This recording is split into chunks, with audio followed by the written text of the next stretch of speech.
नमस्कार, जय हिंद। भारत तक देख रहे हैं आप। मैं हूं आयुष। आज हम एक ऐसे मुद्दे पर चर्चा करने जा रहे हैं जिसने हाल के दिनों में देश की राजनीतिक और कानूनी गलियारों में हलचल मचा दी। इजराइल हमास संघर्ष के बीच भारत की ओर से इजराइल को हथियार सप्लाई करने का मामला सुप्रीम कोर्ट तक जा पहुंचा, जहां एक पिटीशन दाखिल की गई।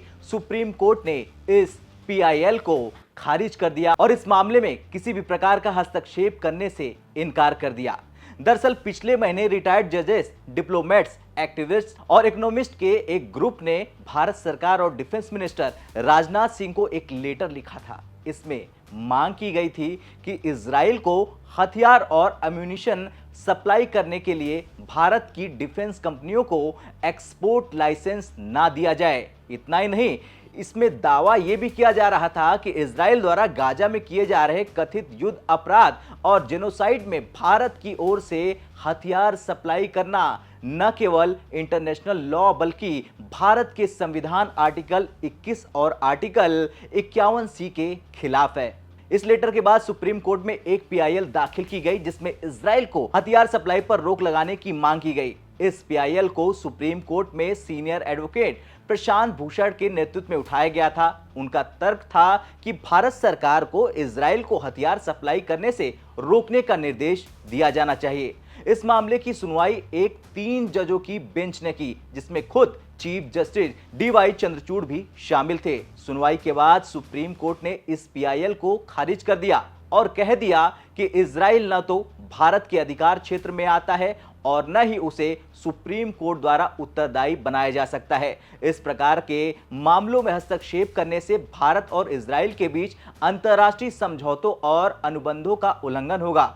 भारत के कानूनों में इस प्रकार के मामलों को डील करने का पूरा अधिकार भारत सरकार के पास है। ऐसे अंतर्राष्ट्रीय मामलों में निर्णय लेना सरकार की जिम्मेदारी है और न्यायपालिका इसमें हस्तक्षेप नहीं कर सकती है। यहां यह जानना जरूरी है कि इजराइल भारत का लंबे समय से रक्षा सहयोगी रहा है। कारगिल युद्ध के दौरान जब बाकी दुनिया ने भारत की मदद करने से साफ इनकार कर दिया था, तब इजराइल ने भारत को surveillance drone, laser guided bombs और एम्यूनिशन की सप्लाई की थी। यहां तक कि पाकिस्तान की आर्मी और एयरफोर्स की फॉरवर्ड पोजीशन और सैटेलाइट इमेजरी भी इजराइल ने ही भारत को उपलब्ध कराई थी। अगर इजराइल उस समय भारत की मदद न करता तो शायद कारगिल युद्ध और लंबा खिंचता और ज्यादा भारतीय जवान वीर गति को प्राप्त हो सकते थे। लेकिन आज जब इजराइल हमास के खिलाफ एक ऑल आउट ऑपरेशन चल रहा, तब भारत की ओर से हथियार सप्लाई रोकने की मांग करना कई सवाल खड़े करता है। क्या यह सही होगा जब इजराइल को मदद की जरूरत है तब भारत अपने पुराने दोस्त को इनकार कर दे? और अगर कल को भारत या पाकिस्तान या चीन के साथ युद्ध होता है तो क्या इजराइल फिर भारत की मदद कर सकेगा?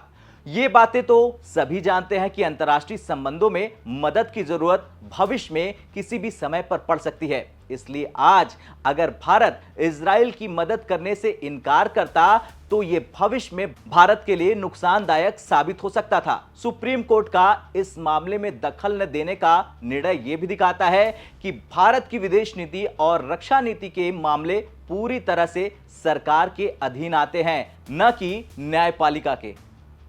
आपका क्या कुछ कहना है इस रिपोर्ट पर? कमेंट कर जरूर बताएं। जय हिंद।